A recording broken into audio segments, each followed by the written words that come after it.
dear beloved teacher, dear beloved community. I hope everybody had a good night's sleep. I hope you're all feeling comfortable, at ease, and welcome in our home in Plum Village.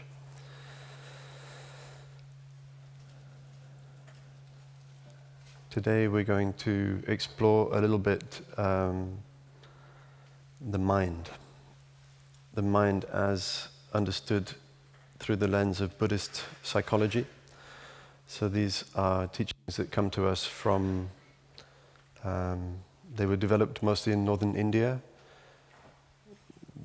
more or less from the 2nd century to the 7th century AD. So it's an enormous kind of wealth of teaching and wisdom and insight into the functioning of our mind and our body and our emotions. And our teacher has given us ways to relate to these very, very complex teachings, make them quite approachable and applicable above all. So that's what I want to share with you a little bit this morning. And just as a general kind of caveat, we're going to use some pictures and some things that look like descriptions of reality. So it seems to be, we're going to make a picture of the mind, and it could be mistaken for being a description of reality, that this is meant to actually describe what the mind is. And I think we just need to be careful to remember that Buddhism doesn't set out to make a description of reality. That's not what we're up to. What we're trying to do is to understand our relationship with suffering in such a way as to help us feel better. Basically, be liberated to whatever degree. So the function of the teachings is not to try to say this is what it is. It's to say what can help, what can be useful in this process of trying to understand and become more free and have more ease. So beware the map. Okay? So whatever I say is just a map, and you have to know that there will be a point where you have to let it go, or even throw it away, because it could become an obstacle. So we have to be intelligent about using language and about using images, because whatever we say and whatever we draw is not the thing itself. The map is not the territory. So the only place that we can discover the reality is in our own first-person direct encounter with the present moment. So I can't tell you, Thai can't tell us, the Buddha can't tell us. They can only point. And where they are pointing, and where I hope to be pointing, is... So you have to look into your own unfolding present moment experience. That is your laboratory. That is where you can make experiments and you can make discoveries. Which also means that don't take my word for it. Or don't even take the Buddha's word for it. Don't take Thai's word for it. Don't take anybody's word for it. Test. Try to see, can I discover for myself if this is true or not true? So everything is an invitation to be kind of checking, how does this relate to my own direct experience? And not my own direct experience of yesterday, right? Or 10 years ago, but my own direct experience of now. That's the only place we can do these experiments. Okay, so it's fun. And the main, if you're here in Plum Village for the first time, you have a big advantage. Okay, those of us who, you see, the sky agrees, yeah. Those of us who have been here a little while, we're in trouble. You know, it gets harder and harder because the problem is we start to think we know something. This is a big problem. So if you know that you don't know, that's great. And if you think that you do know, beware.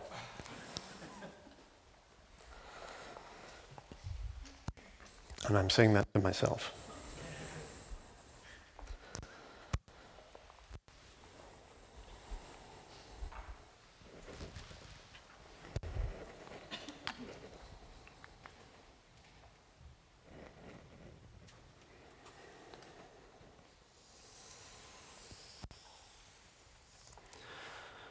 So we start by drawing a circle and saying this is consciousness, something about consciousness. And Tai would sometimes say that's the first mistake.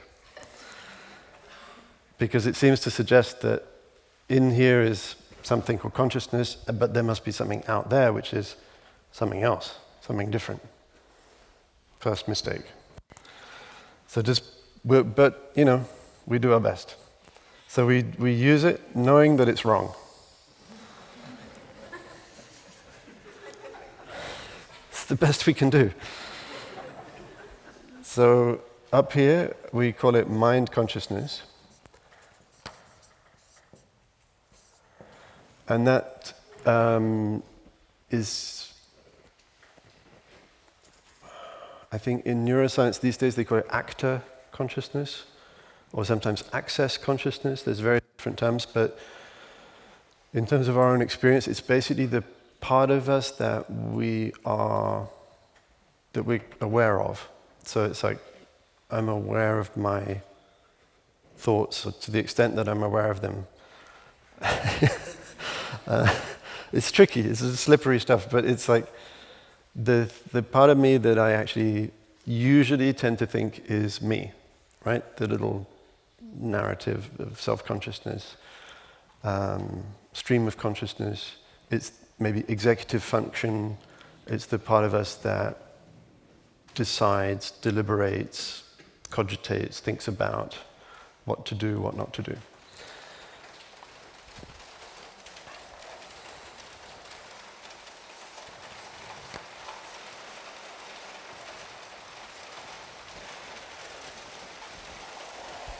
We have wonderful accompaniment today.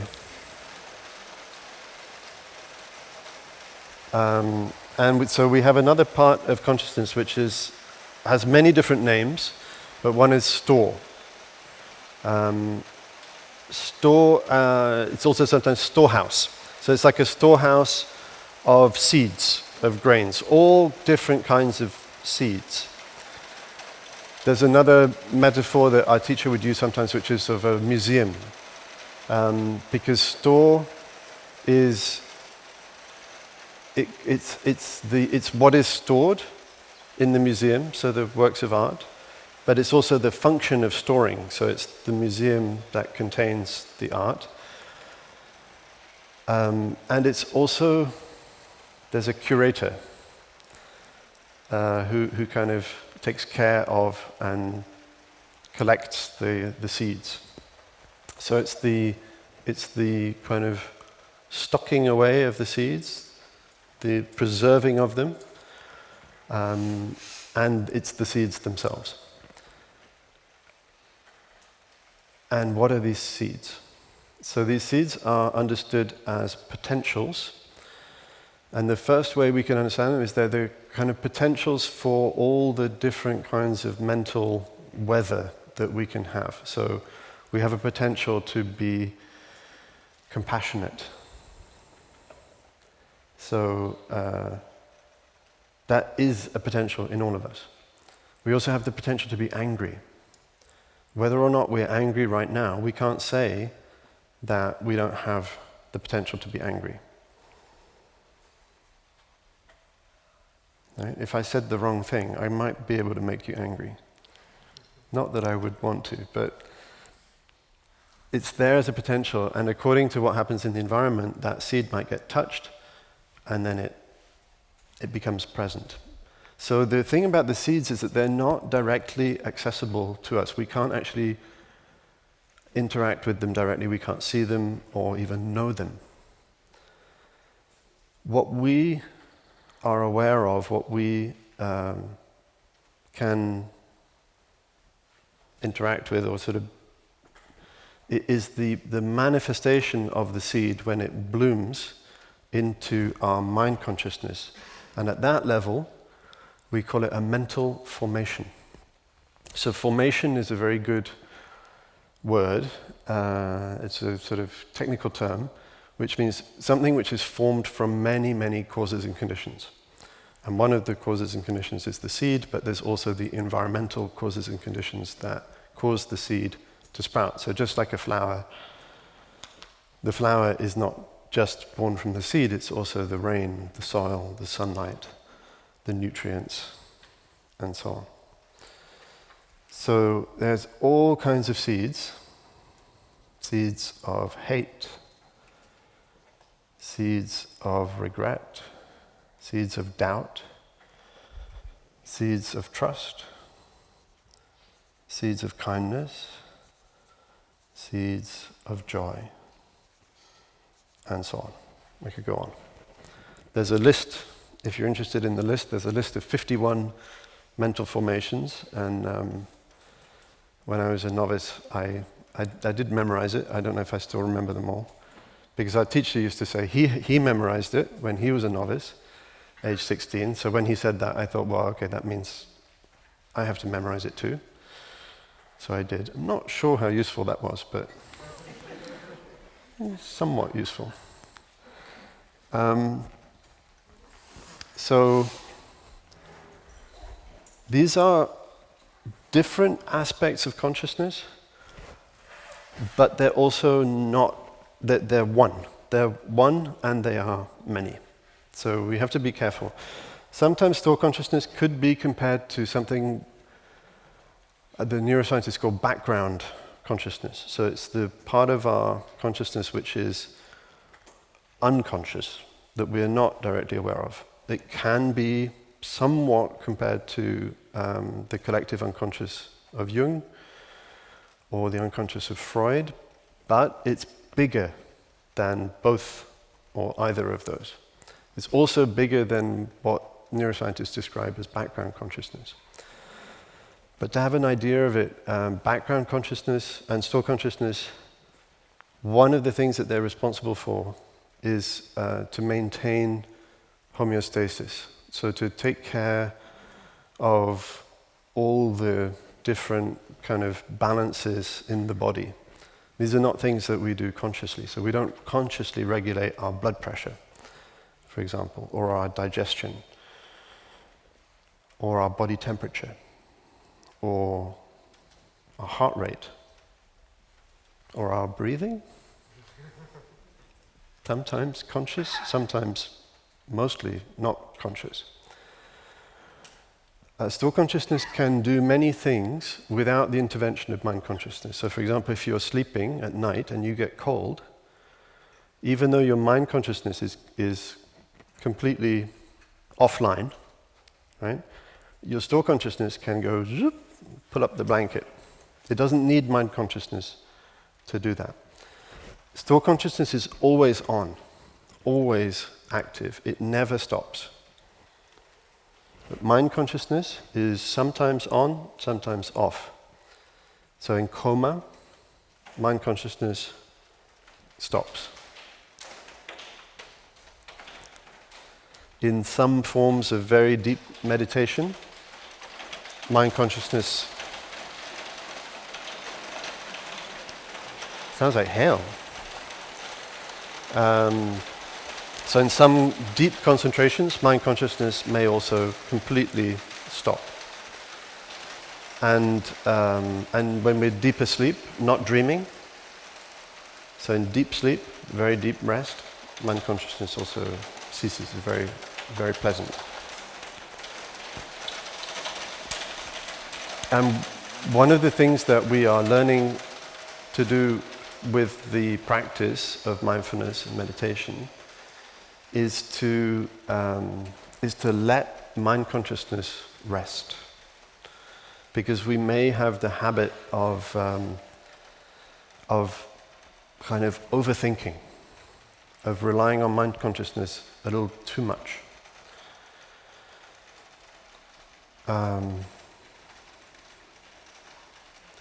It's not that thinking is bad, right? Some people have the idea that meditation is all about you have to stop all thinking. Thinking is not the enemy. Thinking can be wonderful. The trick is to notice that a lot of our thinking is involuntary and it's anxious. So involuntary, anxious rumination, maybe we could find a way to turn down the volume a little bit. And it also takes a lot of energy, mind consciousness. Store consciousness is much more efficient, much more metabolically efficient, takes much less. Store consciousness is also responsible for learning sequenced activities like driving. So at first when you learn to drive, you have to use your mind consciousness, and you're kind of having to check the mirror and do the... you've got to do the whole sequence of things, and it's very effortful.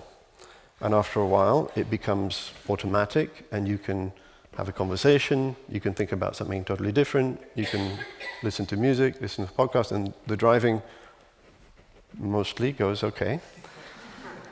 It might be better if you were paying attention, but you can do it without paying attention. Also, if there's an accident, store consciousness is much faster than mind consciousness.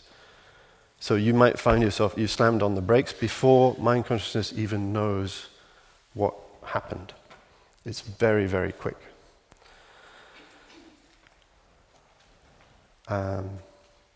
Maybe interesting for musicians as well. I think a lot of, you can download a lot of learning. Store consciousness is always learning. It's learning patterns, it's learning sequenced, all kinds of sequenced activities. So, how does this help? One of the things that we encounter in our daily life is emotions. Sometimes painful feelings. And already Phap spoke about the practice of recognizing and embracing our painful feelings and helping them to calm down. And I want to give a little bit more detail and maybe more of a picture, which again it's a support for the practice, and that's all it is. So let's say we can add some more consciousnesses here. There is at least eight. Here we've got 2, and then actually the first 5.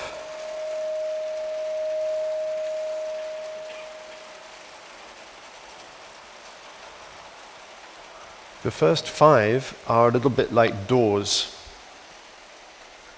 Eye consciousness or visual consciousness, auditory consciousness, olfactory consciousness, smell, gustatory, so taste, and maybe somatosensory, so body. There's actually more, but at the time, in northern India, 1,500 years ago, they numbered 5, and these days we could add proprioceptive, we could add interoceptive, we could add, what's that called, vestibular? No, balance. These are all kind of sensory consciousnesses that are a little different from each other. The main point is that through our eyes, through our ears, our nose, our tongue, our body, we receive impressions. And these impressions they kind of like, it's kind of like the rain falling down into the soil. You can think of store consciousness as being like the soil. And mind consciousness is like the garden. So in the soil are all the seeds, and you can't see them. You don't even know what kind of seeds are there, maybe. There's so many. That maybe one of those seeds gets touched by the impressions, and then a mental formation sprouts and blooms. We like to draw them as flowers. Let's say this is the flower of anger. And at the moment it's still quite a small flower, so it's okay. But at the moment that it's in mind consciousness, you are starting to feel angry and you may be conscious of it. And then what happens typically is that we start making up stories about why we're feeling angry. And this is the point where we may want to intervene as meditators. Because if we start telling stories, what happens is usually the anger grows. So it's like, I'm angry because that wasn't fair. How dare they? How could they say that to me? I can't believe it. It's not okay. And the stories go on. It's all stories of that nature. I'm going to tell them. Next time I see them, I'm going to give them a piece of my mind. And you rehearse the conversation. He's like, I should have said this, and why didn't I say, and I can't believe, and then you repeat it to yourself.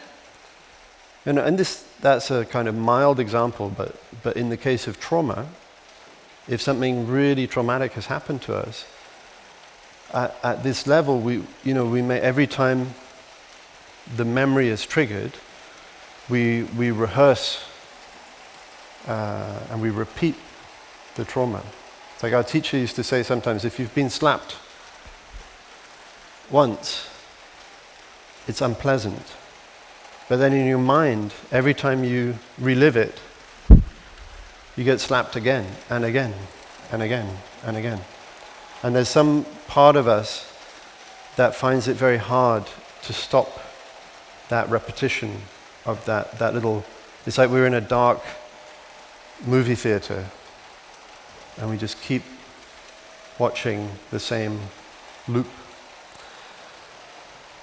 So what can help us come out of that replay? This is where we need a friend. All our mental formations, they like to have friends as well. And their best friend is mindfulness. So mindfulness is also a potential. It's also a potential which is in all of us.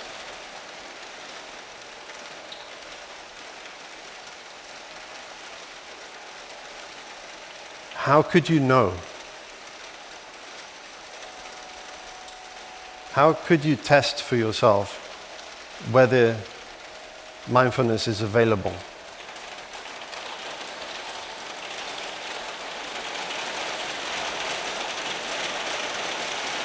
You could say,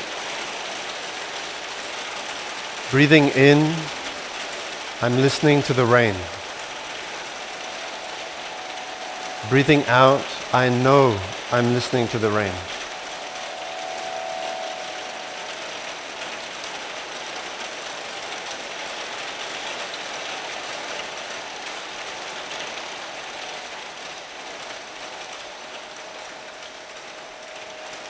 It's very nice to listen to the rain.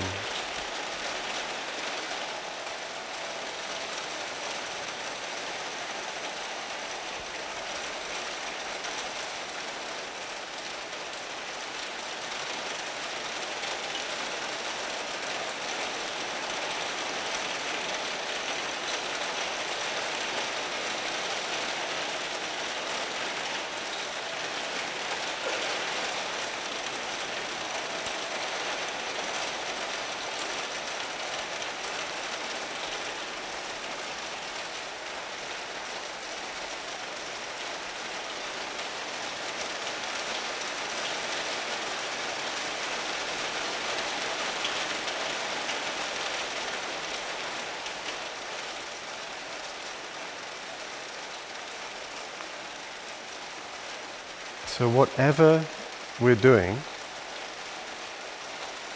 if we're doing that thing, say breathing or listening to the rain, and we know that we're doing it, that's mindfulness of breathing, mindfulness of listening, mindfulness of sitting.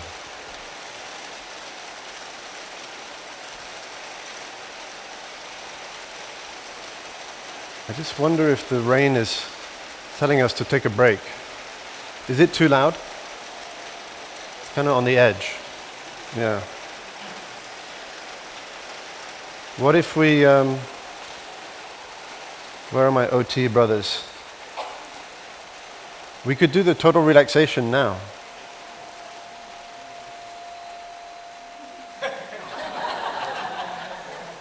See what the rain has to say about that.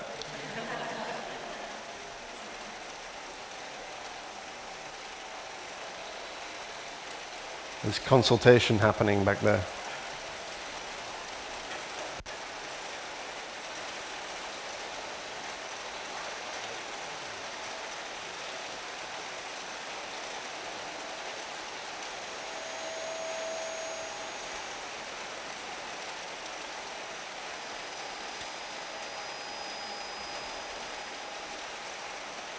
What?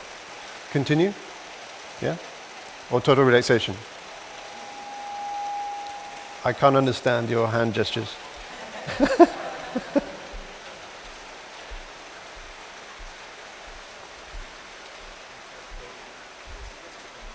Continue? It's okay? Okay. Okay, good.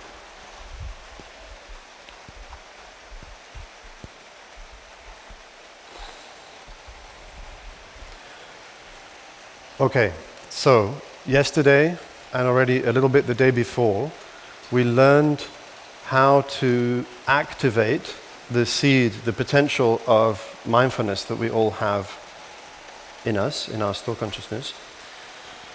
And there's so many ways we can call upon it, we can activate it. And one of them is just to become aware of anything that is happening in the present moment. And there are some things that are very reliable because they're always happening in the present moment. So, for example, the breath. If you're alive, you're breathing. Pretty much guaranteed. If you're not breathing, it's going to be an issue. So the other thing is the feeling of all the many sensations available in the body. And one of them is very reliable is contact. Your feet, if you're standing, your buttocks, if you're sitting, the presence of Mother Earth is always there. The feeling of the air on your skin, the clothes, these are all, if you're aware of those, it's a guarantee that you are in the present moment. And that mindfulness is activated. So let's invite mindfulness to accompany whatever is present in mind consciousness. For example, maybe right now it's not anger, but maybe there's some grief, some fear, some anxiety, even despair. At least for me, when I read the news, these seeds can be watered. And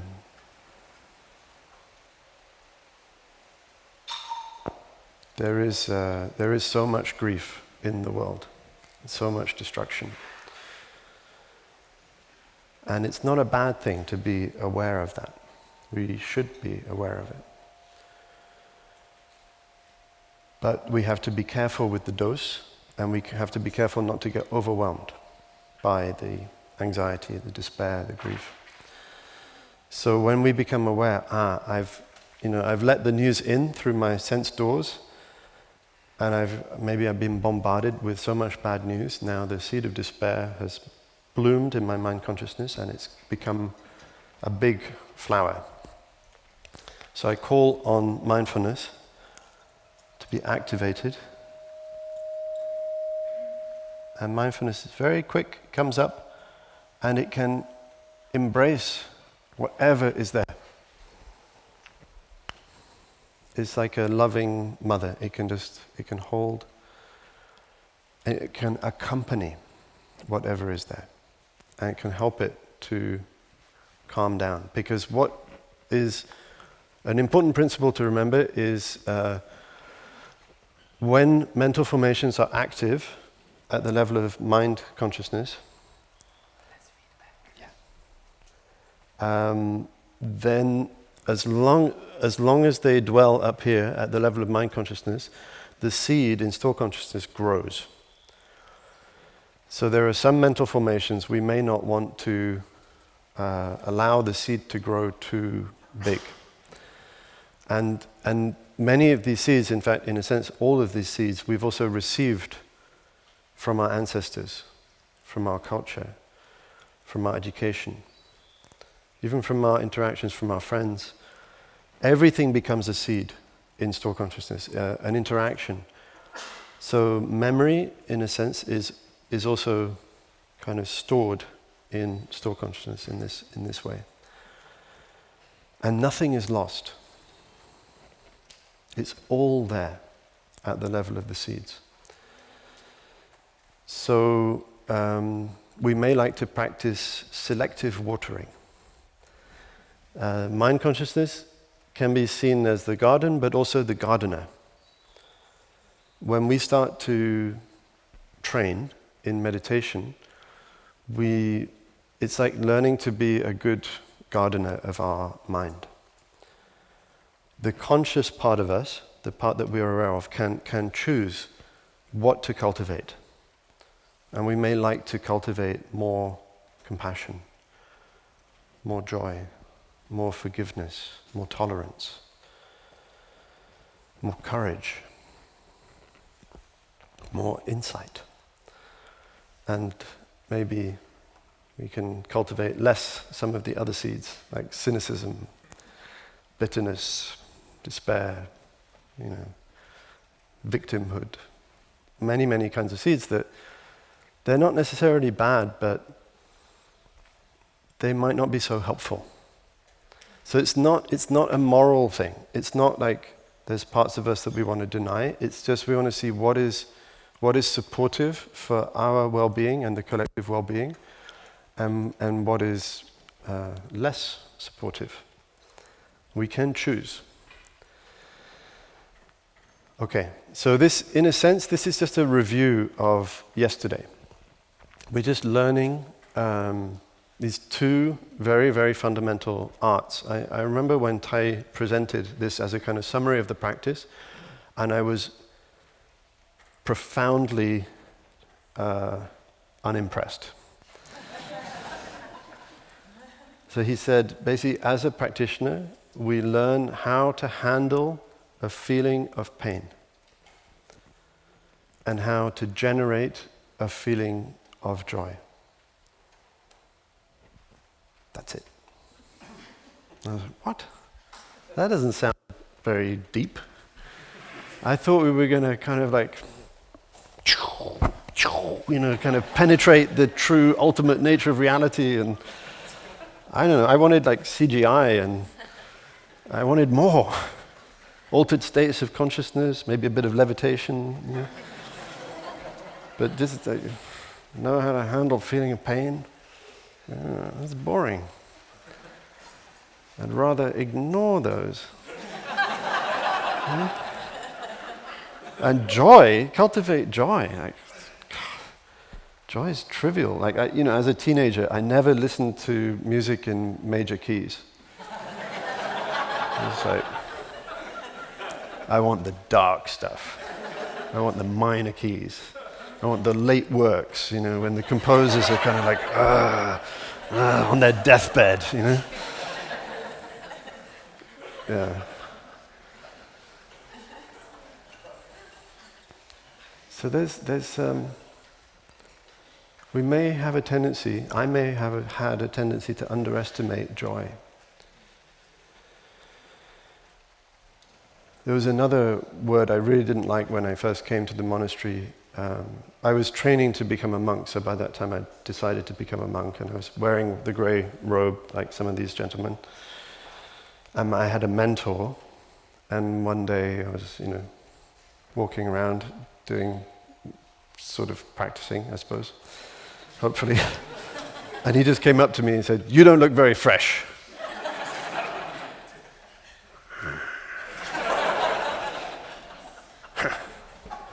What do you know about me? What do you know about my life? You don't understand me? How dare you? Why should I be fresh? You don't know what I've lived. Something like that went through my mind. And because I had ordained together with my partner, he made it even worse. It was great. He was like, "Look at her. She's very fresh. Much more fresh than you. You should practice like her."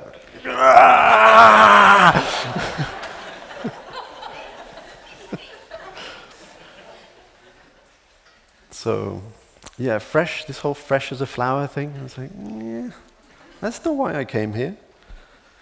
I came here for the,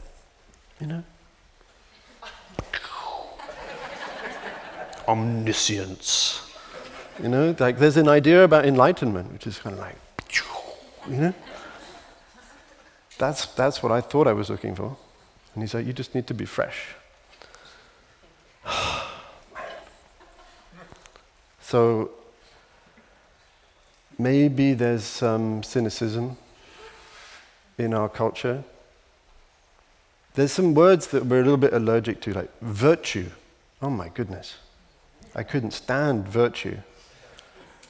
Virtue is like do-goody, kind of holier than thou, and probably fake, not real. There's no such thing, really, ultimately. So I had all of these layers of suspicion, doubt. I was checking everything out. And I'd already decided to become a monk, but I was still like, it's probably all fake. And I'm probably fake too. I'm just good at faking it. So they now believe me, and I believe them, and we're just all pretending to be nice. But really, deep down. So, we may like to examine the garden of our mind and take a little look, see what's there, and see what other kinds of flowers we might like to water. There's, remember I said 8 consciousnesses, and here we have 7. So there's another layer. And this one's maybe important.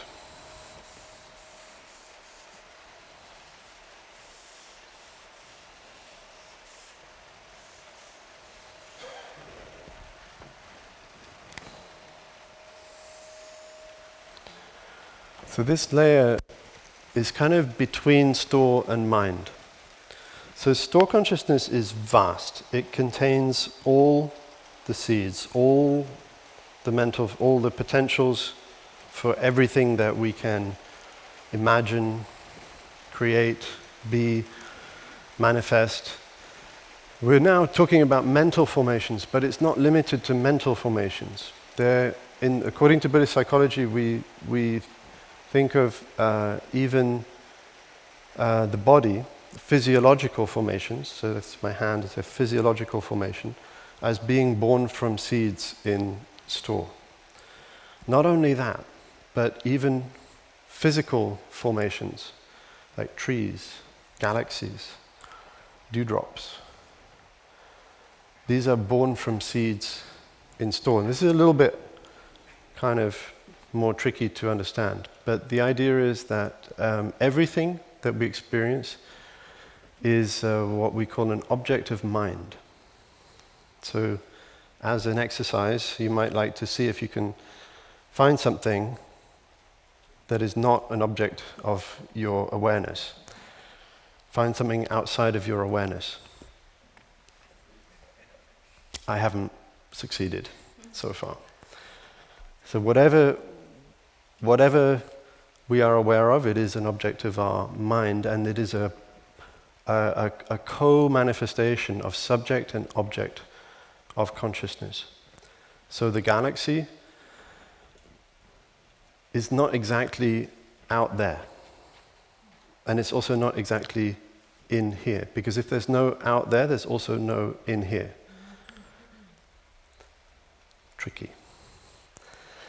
But I'm just going to put that there and come back to our friend here. So in store consciousness, there's all the seeds of wisdom, seeds of enlightenment, seeds of awakening, but there's also seeds of ignorance and seeds of confusion and delusion. And from some of those seeds, actually our consciousness is born, and they're considered evolving consciousnesses. So each is the base of the next. And store is the base of everything. And from that, this layer, which we call manas, is born. And it's born from a collection of seeds of ignorance or delusion. And on the basis of manas, mind consciousness is born. So they each evolve on the base of the lower consciousness. So it's really, they're not actually separate. It's more like a tree. And here you have the roots in the earth, maybe the trunk, and here the canopy, something like that. So again, the problem of the diagram is it seems to put separations between things, but it's all continuously evolving. Manas has some other names. So manas, I believe, can be translated as mentation or cogitation. So it's kind of like always ruminating, always thinking. But it also has another important name, which is adana, which means appropriation. And there's a nice, there's different recensions of this in different traditions, but there's one in the Chinese tradition where store consciousness is described as a pregnant mother. And so she's kind of like storing, and the baby is the stored. There is the stored and the storing. And she's very happy, and it's all very lovely. But she also has a husband. And the husband may, depending on the culture and the time, have the tendency to believe that she is his property. So he appropriates her. And he appropriates the content of, the baby. It's mine. So there's this manas or adana, appropriation. In the Chinese tradition, it's also called the lover. And the object of the lover's love is store consciousness. So the lover kind of reaches down into the collection of all the seeds and grasps a part, and appropriates a part of store and says, this is me. So we can kind of try to represent that here. It kind of reaches down and it grasps a part, some of the seeds, not all of them, just some. And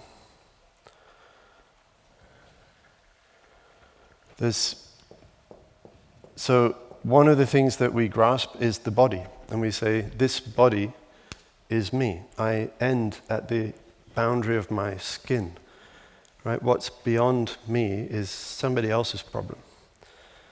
Right, I'll deal with this, but all of that stuff, I don't know, somebody else has got to deal with that. So there's me and not me. But store is not exactly individual. This is the limitation of the neuroscientific understanding of background consciousness, because background consciousness is individual. Store consciousness is not individual. It's everything. And there's this part of us that has the tendency to just grasp onto a really tiny, tiny part of it and say, mine, my precious. And it has some tendencies which it's good to maybe get familiar with. So one of the things we're doing as practitioners is also helping manas, this lover, we're helping it to let go. Because that act of appropriation has formed an image. It's trying to fall in love with store, but it only has an image of store. It's like falling in love with a photo. It doesn't see the reality. So we're going to help it to relax, release, let go. It has some kind of characteristics by which we can recognize it more easily. So one is always to be pleasure-seeking.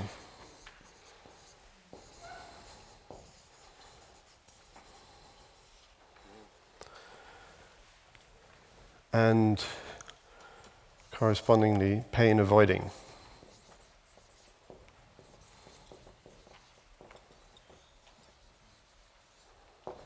And I think we can recognize there's a part of us that seeks comfort, whether affective or material, and then seeks a little bit more comfort, maybe a little bit of luxury, pleasure. And the pleasure can take different forms. It can be success, it can be power, it can be money, it can be sex, it can be food. And there's a part of us that always wants more. And we're not really designed for more. There's a thing that happens when we have more, which is we get desensitized. So our mind and body is good at balance. And it's when we have more, we get desensitized, so then we need more to feel what we felt before. This is the kind of the dopamine loop. So one of the ways to break that loop is actually to voluntarily choose a little bit of discomfort from time to time. So some people do this by just having a cold shower. And it actually resets your kind of dopamine balance. It's very interesting. Fasting is another way, or there's many ways, but just not to be too comfortable all of the time. Tai would sometimes say, choose 80%. 80% of what you think you need. And that will be about right. It's very hard to do. It's hard because manas has an individual manifestation, but also maybe we can sort of see the collective manifestation at the level of our culture. There is something about our culture which wants always more, always bigger. And that's tied to, we can also see, this habit of appropriation at the level of culture. We are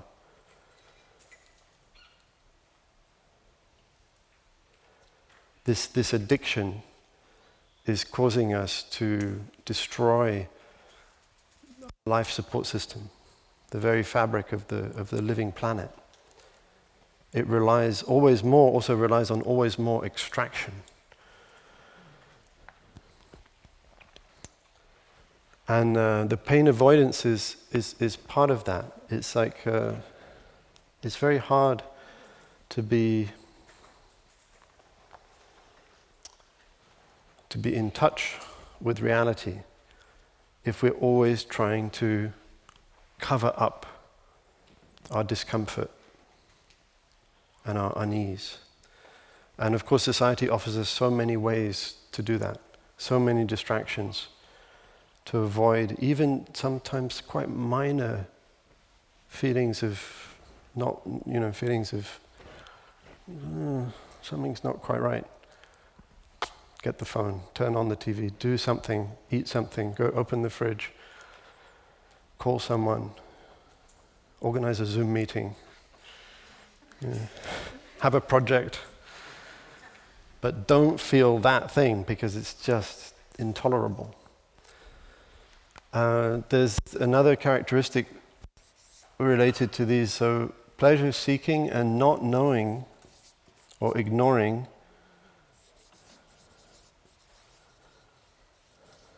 the danger of pleasure seeking.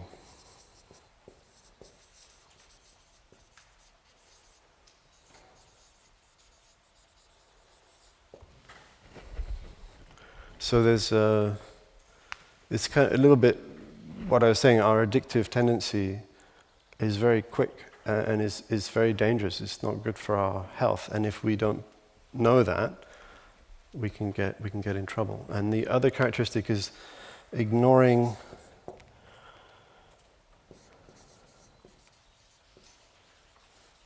the goodness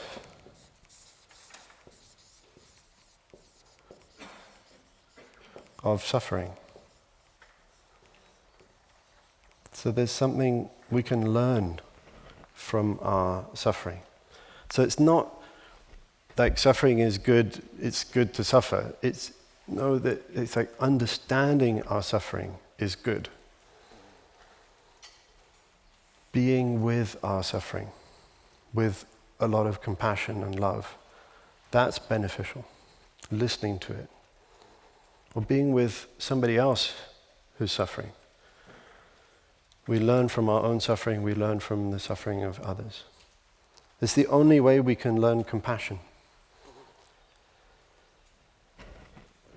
And Manas doesn't know that or forgets that. The fifth characteristic is ignoring the law of moderation.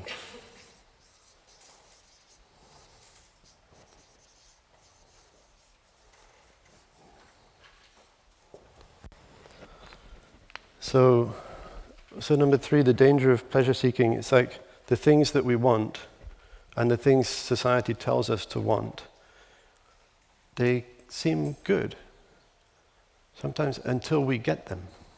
And then when you get them, you're like, it's not that good. Maybe I need something better. A bigger house, a newer car, a better relationship, a better career, more recognition, more status, more money. And so we keep on grasping, but the objects of our craving may have a hook hidden inside them. Our teacher used to give the image of the fish that bites the plastic bait. It looks so good, looks so tasty, but there's no nourishment in it. And in fact, the fish can get hooked out of the water and die. So we have to be careful when something's dangled in front of us, not to lunge too quickly, not to bite too quickly. Maybe take the time to check, is this really what I want? Is this really what my heart calls me to? Or is this just the thing I think I ought to want?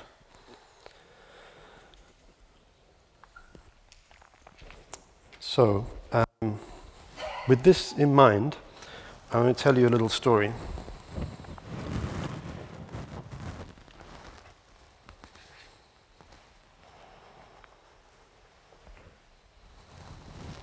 Maybe we can enjoy the sound of the bell.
I just want to say one more thing about this business of inviting mindfulness to embrace what's come up, what's been touched in our mind consciousness.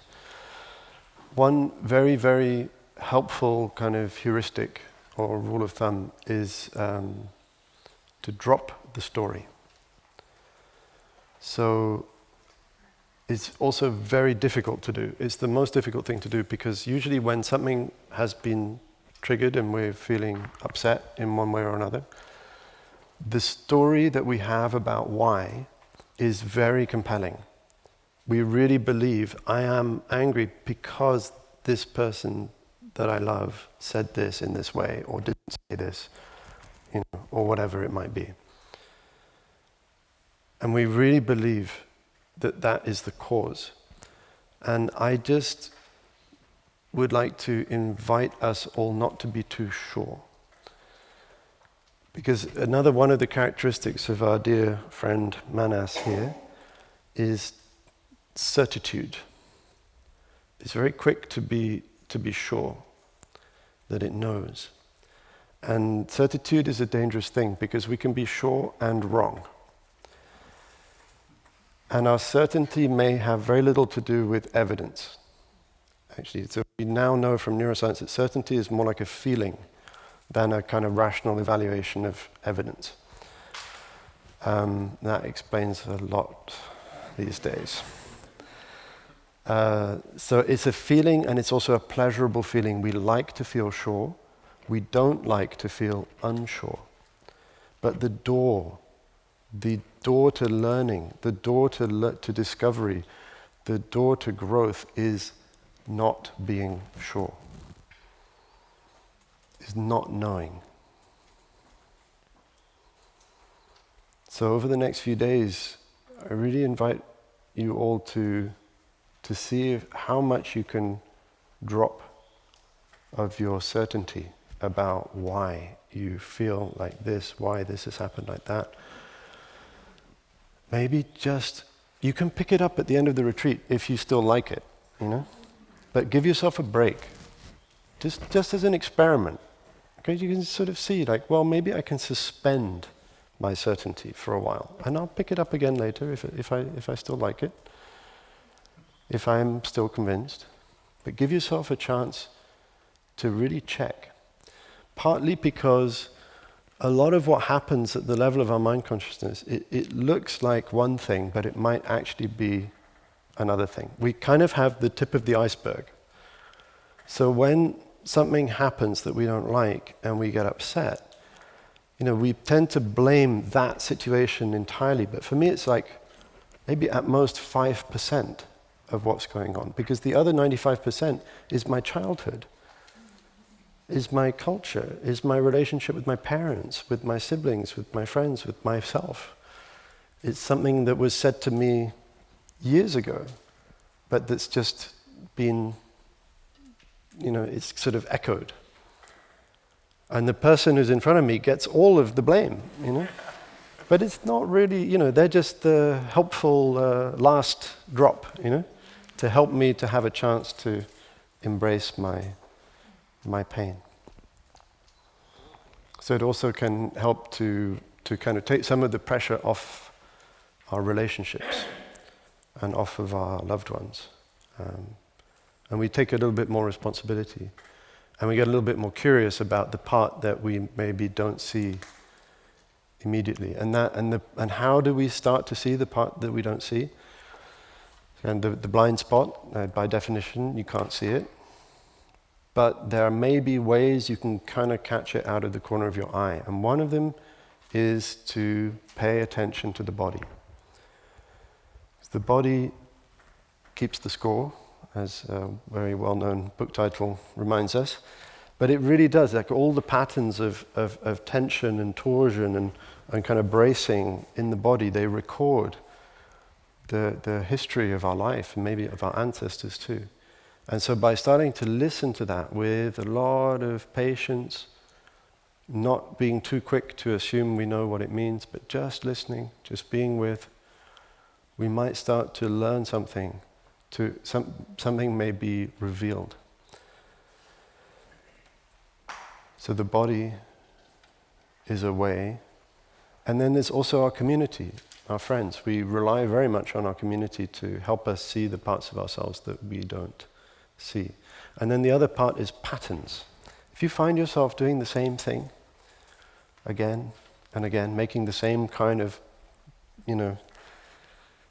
crazy decision, it might be a hint that maybe there's something else going on here. So anyway, there's many ways that we can sort of see the part that isn't immediately accessible to us. Okay, story time.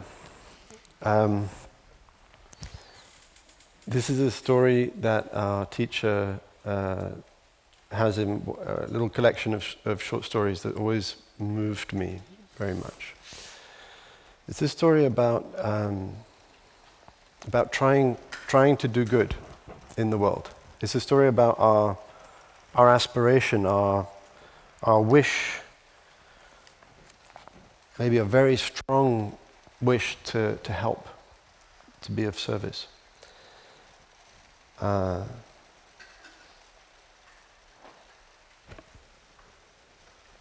wonder if we need a picture. Let's have a picture.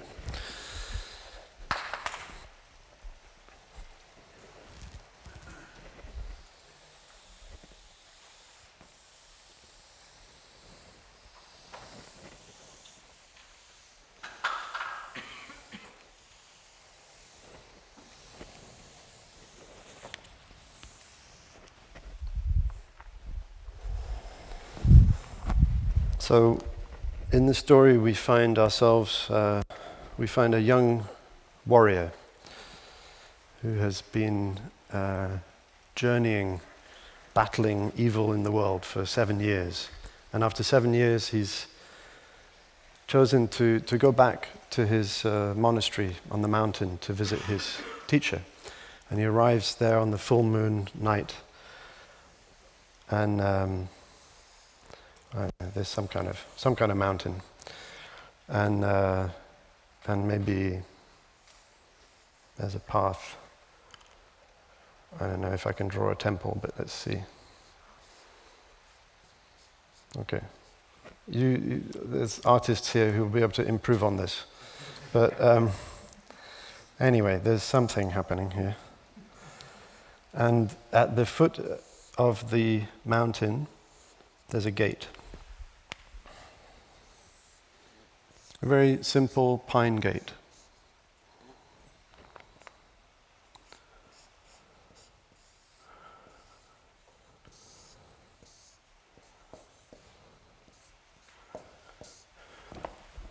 And our warrior, after many days of traveling, finds his way to the foot of the mountain and goes to the gate, thinking to, climb. This is the only way up. There's only one little narrow path and you have to pass through the gate. He goes to the gate and it doesn't open. There's no lock, but and he's very strong. He's a warrior. And he just can't even, it doesn't move even a millimeter. So he's confused. He said, well, I never had any trouble before coming in and out of the temple. Why now? So he tries to jump over it. He uses his kung fu, and something stops him in midair and throws him back on the ground. He can't pass over the gate. He can't go around it. He gets his sword out. He tries to cut the soft pine, and his sword is dented. This pine is like stone. It will not let him pass. So he's confused, maybe a bit angry, disgruntled, and he goes to sit on a rock and starts to sort of reminisce, and he just thinks, okay, well maybe in the morning one of the brothers will come down to fetch water and they'll open the gate, and I can figure out something wrong with the gate. And I'll tell them, so they can fix it. So he sits on his rock and he starts to reminisce, and he remembers the day that he left the monastery, and he left his master. So on that day, his master looked him in the eye for a long time without saying anything.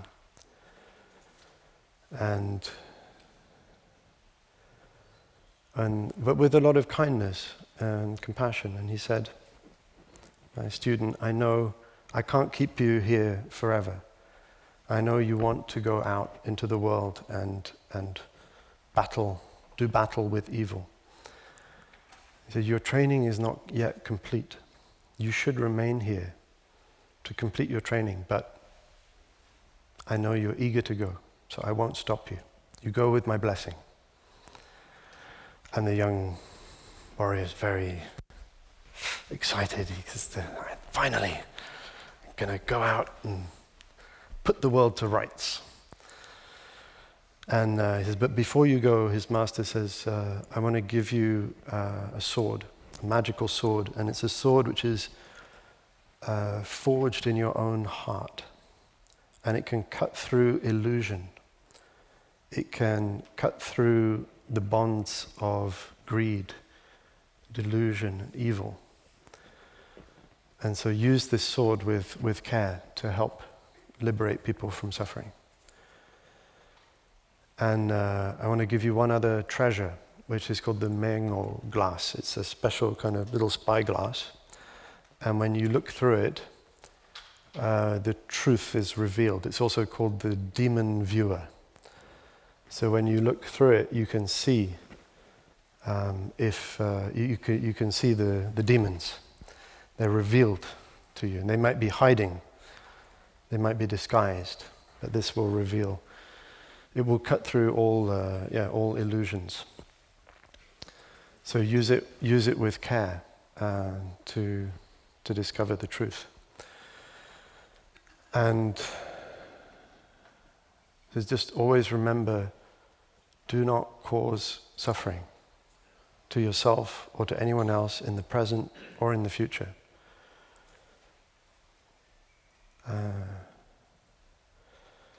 Off you go with my blessing. And so the young warrior goes down the mountain, and he goes out, and he journeys for a few days, and he finds himself in a town, and he sees a venerable monk, very dignified, a sage, and he feels very drawn to him. This is somebody who clearly, is looking after the people in the village and helping the people around him.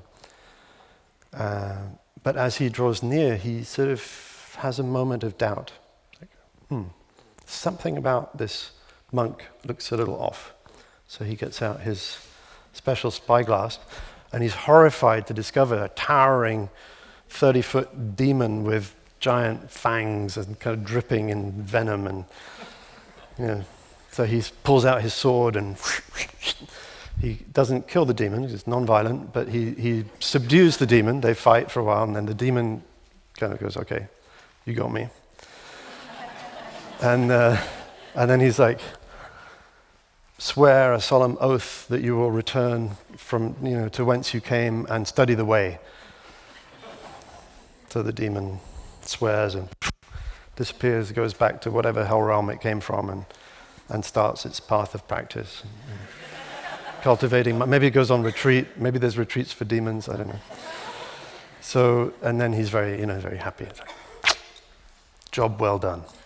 So he goes on to the next village, and in the next town, or a few days later, he sees a mandarin, or a kind of statesman, maybe a politician, local politician. And he's very beautifully dressed and seems very kind and wants to talk to the young warrior about how can we make the world a better place for everyone, and invites him back to his mansion. And then just as they're about to go through the gate of the mansion, the warrior sort of thinks, something about this guy is a little bit off. So he gets out his spyglass and he looks, and it's like a wild hog, a wild pig, but like giant kind of, you got to imagine like Miyazaki, Princess Mononoke, giant warthog with huge tusks and bloodshot eyes and all the stuff. So he gets out his sword and does everything, and then the hog sort of goes, okay, you got me. So he surrenders, and again he gets the hog to promise to be good, to stop deceiving the people, to stop misleading them, to stop seeking power, and to go back to the forest and be a good hog. So off he goes, and he goes to the next village feeling very satisfied. And in the next town he sees a beautiful young woman selling medicine for the people, and there's a huge crowd of people in the market square gathered around, and they're all buying this medicine, which the promise is it's going to cure everything. There's another young woman beside her playing a harp and singing very sweetly, and it seems like everybody in the crowd's a little bit kind of like lulled by the music, and they're all coming closer and buying this medicine. So he takes out his spyglass, and something's wrong here, and it's two giant snakes with huge fangs, and they're selling poison, and So again, gets out the sword and subdues the snakes, and they cower down, and he gets them to promise to go and study the way, and so on and so forth. And the years pass, and he defeats many demons. And after a while, he starts to feel like, I know what I'm doing. I don't really need the spyglass anymore. I can recognize the demons. And in fact, he starts to feel like when he recognizes the demons, he's kind of like, they seem a bit familiar. He's not so frightened of them anymore. They start to seem more normal, more ordinary. But he goes on and he does his best.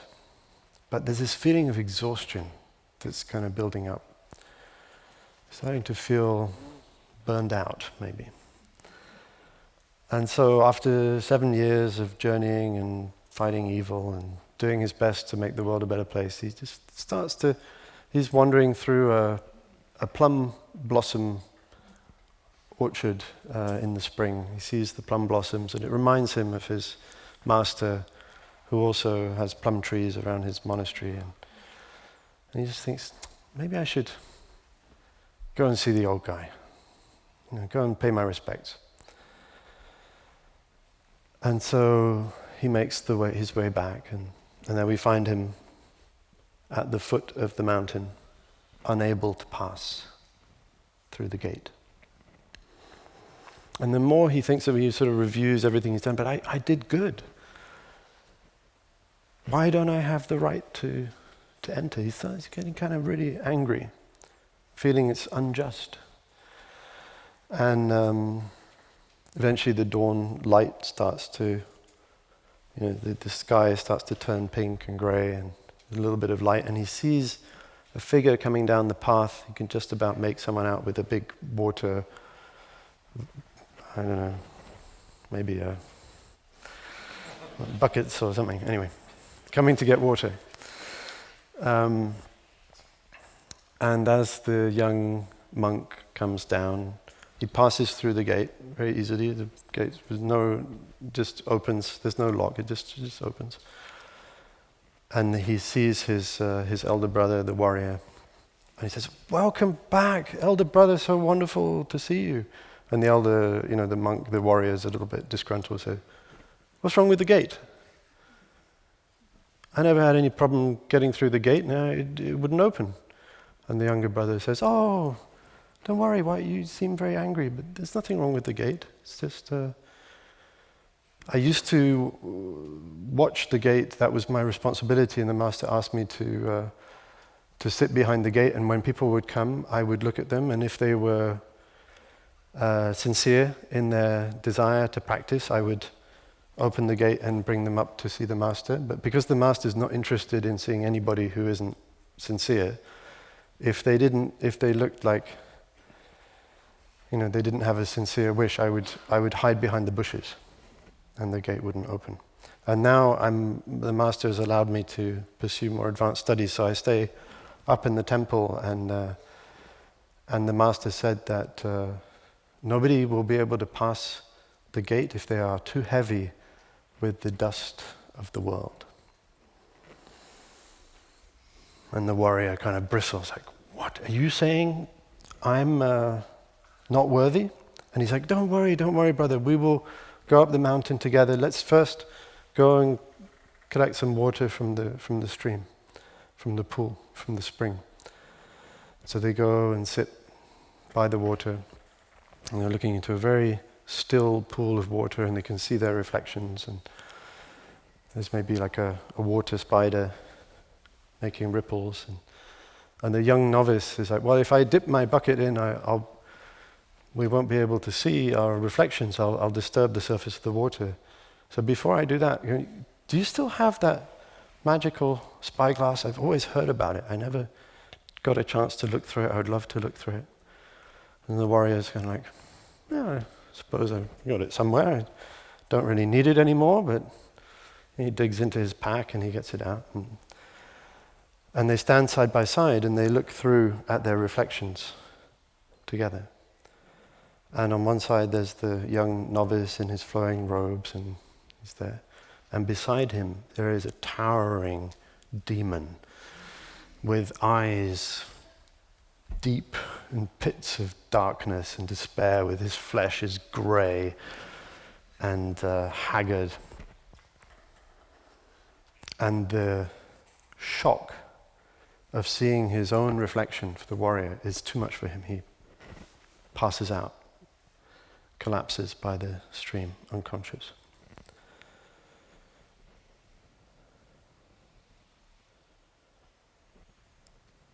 And his young brother doesn't judge him. He gets some water from the stream and he sort of splashes it on his face and wakes him up, and very kind. Say, don't worry, brother. Everything will be fine. You can come up the mountain now. We'll go together. And they go back up the mountain to see the master. And the story ends there. And so I wanted to tell this story because I feel like I've had in my life many moments like that. Many moments of seeing my reflection and being surprised. And I think we can be... It's something about the difference between good intentions and the reality, and having a chance to refresh and check in with our original intention. Am I still aligned with that noble purpose with which I set out on my journey? Or have I compromised? Did I sell my soul? Did I sell part of my soul? And there may be many different pine gates, and there are many different mountains, many different journeys that we're part of at different time scales. And also it's kind of individual and kind of collective as well. Maybe collectively our civilization is also meeting that pine gate moment.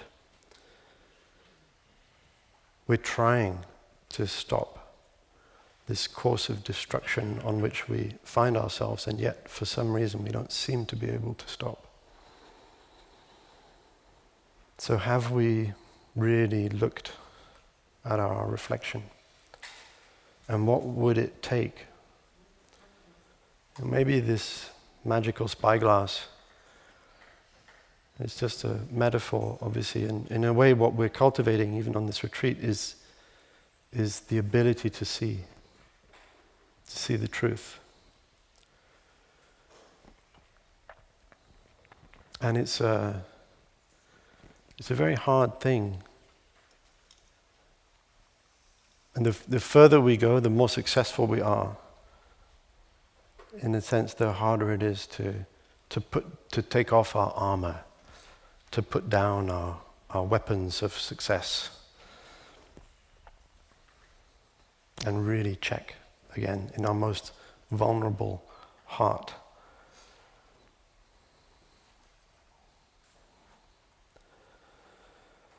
So I hope, this retreat and these days, these moments of silence, is just an invitation to allow ourselves to look into our hearts again, to discover, to see, maybe to ask the question, what is my deepest desire? Our teacher used to challenge us to do this. Tomorrow we have a wonderful practice called Lazy Day, where there's no schedule. You are free. You're already free, by the way, but and so maybe a suggestion, if you like, this is the suggestion that our teacher would make to us, is to go into the forest if it's not raining too hard, or maybe to go into one of the many meditation halls.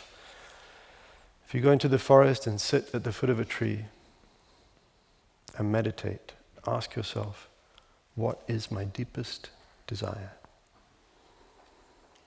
It's a very, very, very scary question. It should be scary.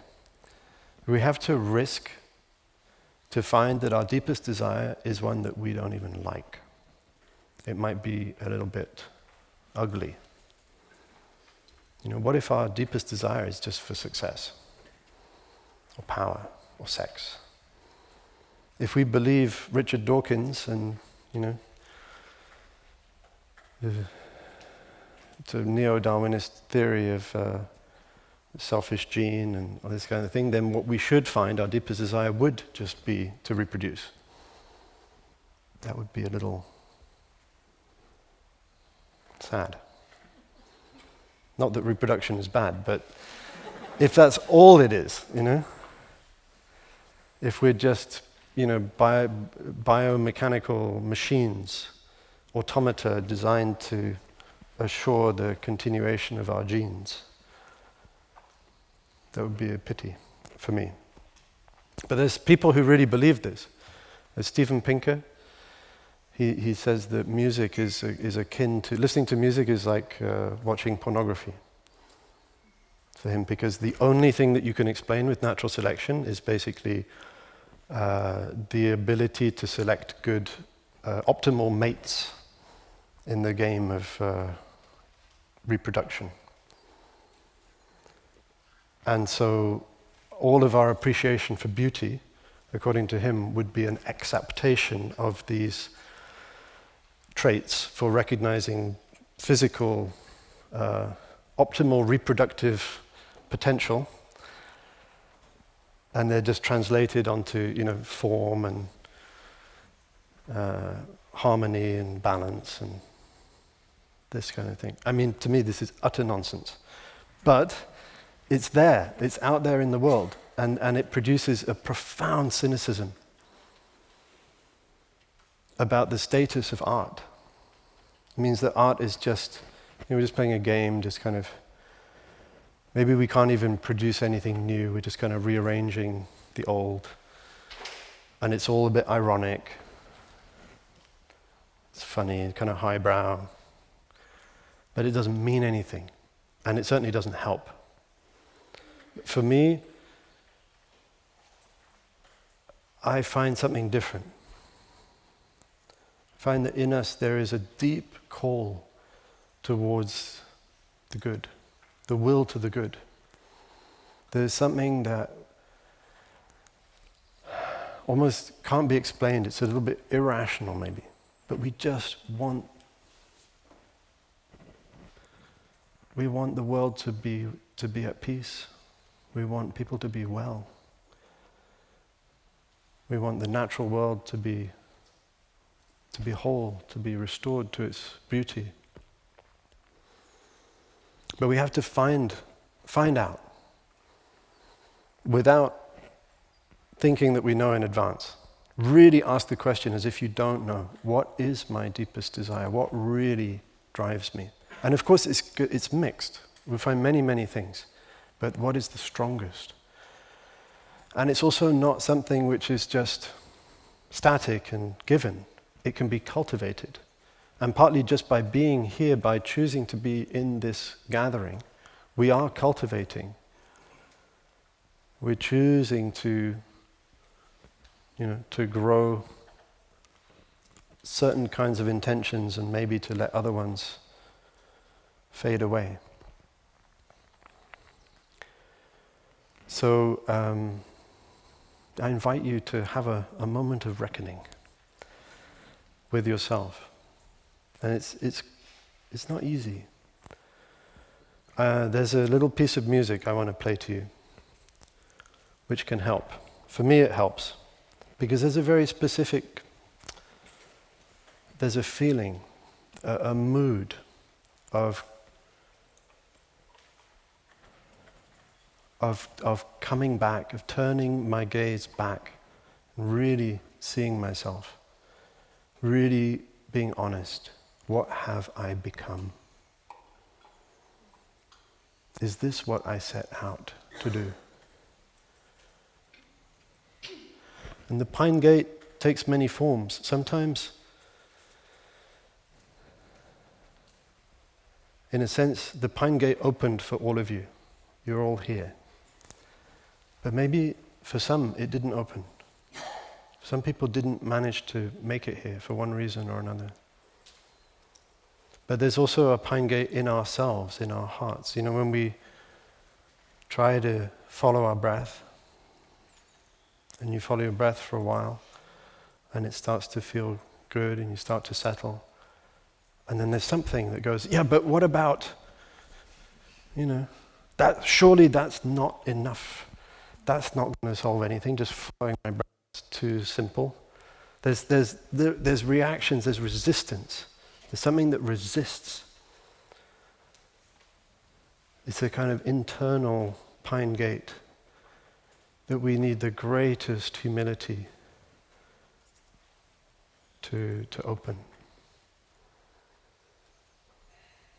So we need to beware our overconfidence, beware our certainty, beware our pride. Because if our dear young warrior was guilty of anything, it was pride. And that's what he had to renounce for the Pine Gate to open again.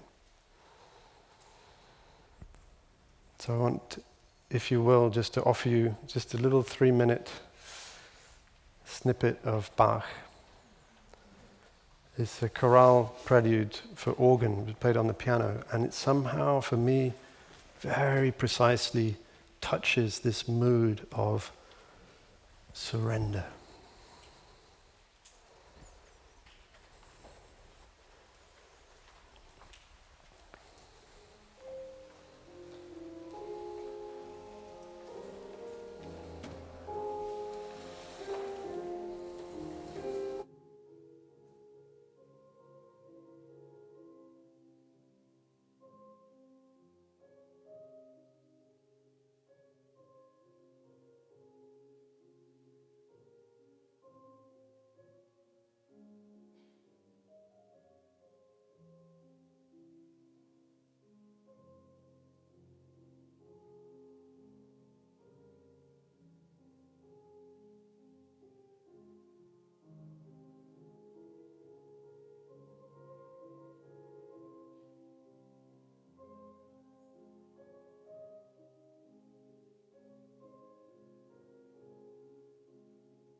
Thank you to all our ancestors of all traditions. Let's enjoy 3 sounds of the bell to close.